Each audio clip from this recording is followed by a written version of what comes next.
Today I was working on the philosophical spiritual question of can you be in this world but not of this world? Or is it true that, as some traditions say, you can't be in two worlds at once? So I was playing with this idea. It's like, can I be in the fully present to the world of form here, and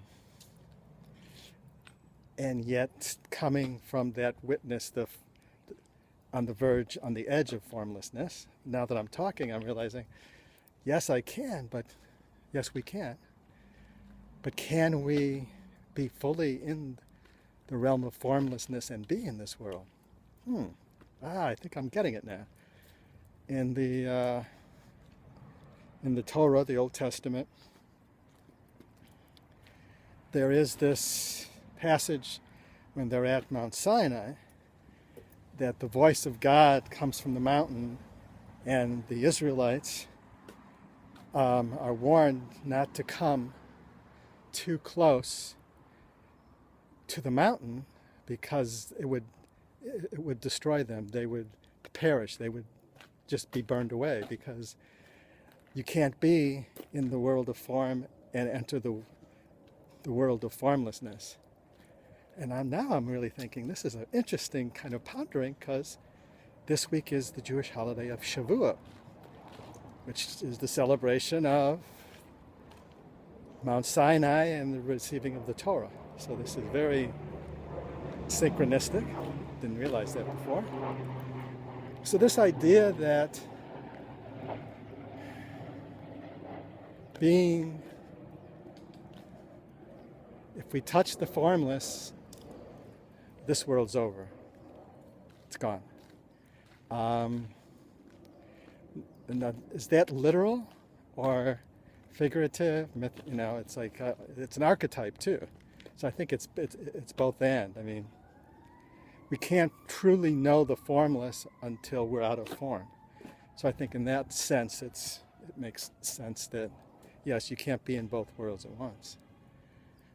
But in another sense, I think it's about, for me, it's about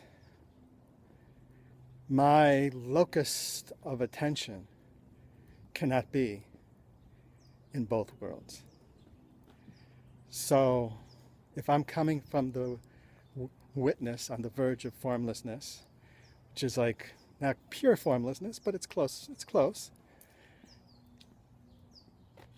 If I'm in the witness consciousness, I can't be in separation consciousness. It doesn't work. And vice versa. I can't be in this everyday consciousness, the ego or whatever you want to call it, and be in touch with witness consciousness. And what I mean by witness consciousness, I think I've talked about this before, but what they mean by, and I mean by witness consciousness, is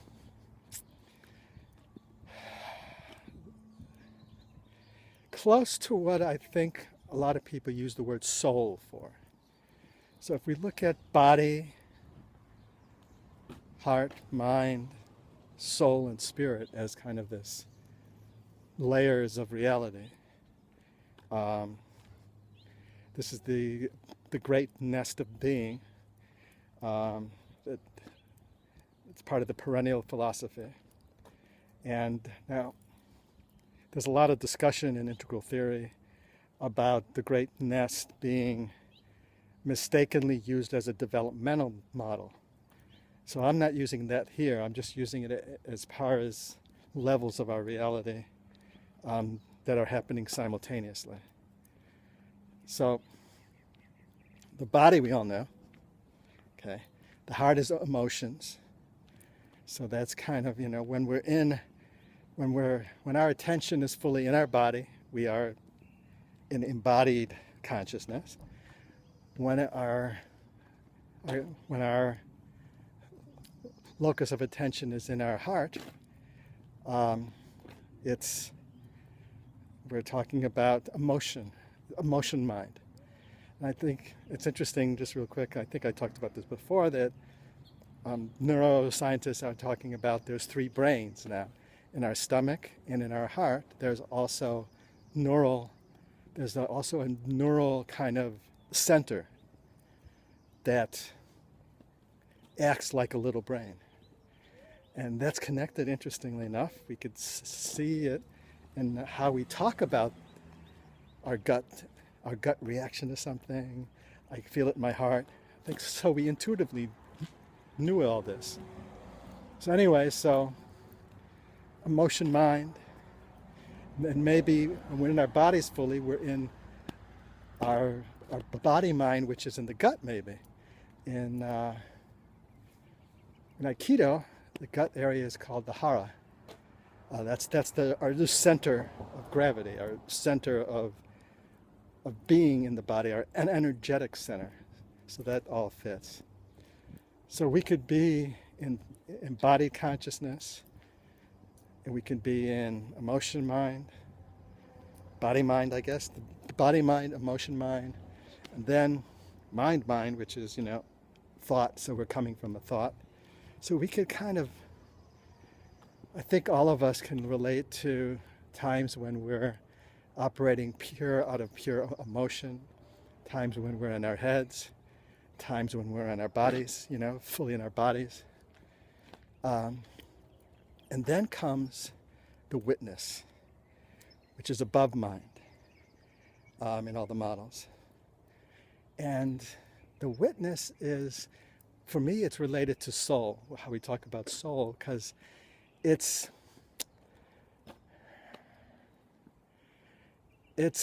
differentiated beingness, but not anchored in our form. So, for example, spirit can be said to be undifferentiated beingness. When we're tapped into spirit, our individual constructs of ourselves are gone for that time that we're in spiritual consciousness, in that high level.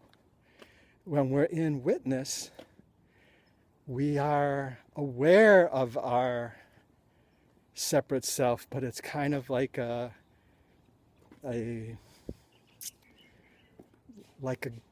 ghostly form. It's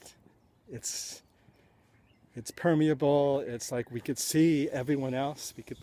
It's like near-death experiences when people say they're above the room and they could see everything and hear everything, and they still feel themselves who they are.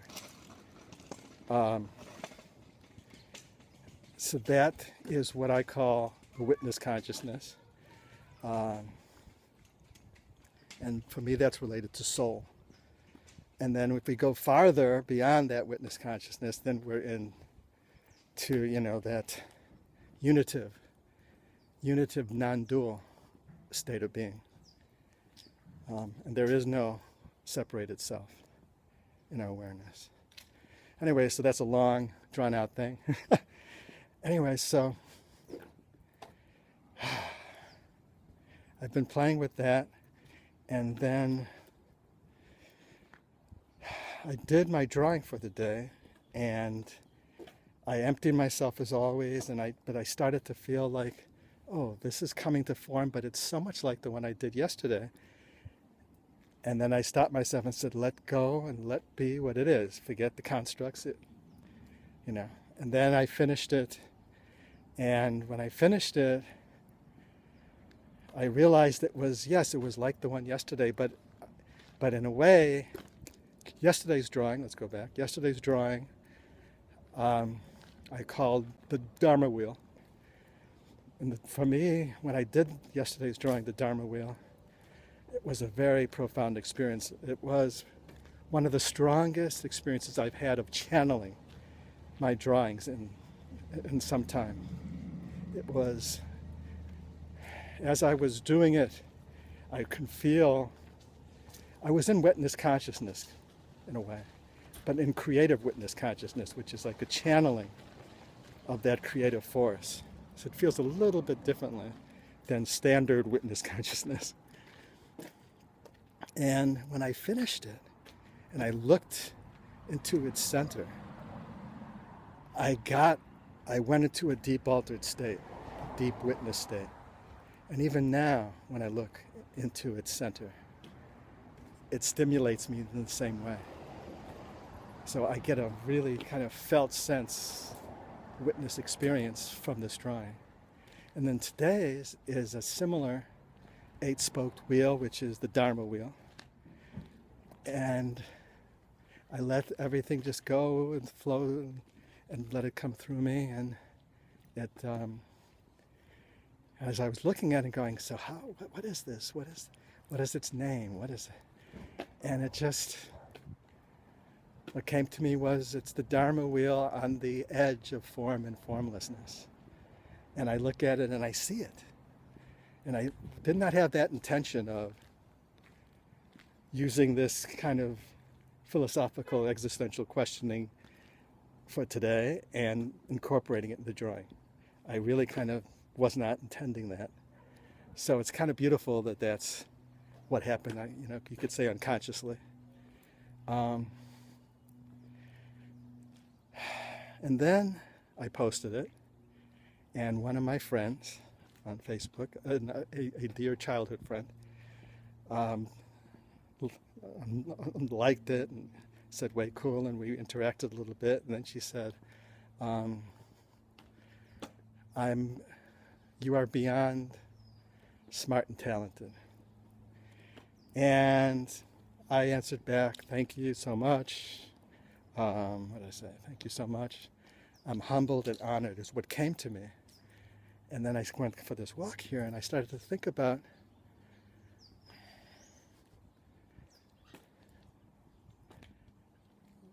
that there's one level where it was very hard for me to like say thank you very much, I'm humbled and honored, because I don't feel like this is me. This is a channel. But in a way, as I was holding it, I grokked that I could accept this praise in the name of the channel, in a way, recognizing I am humbled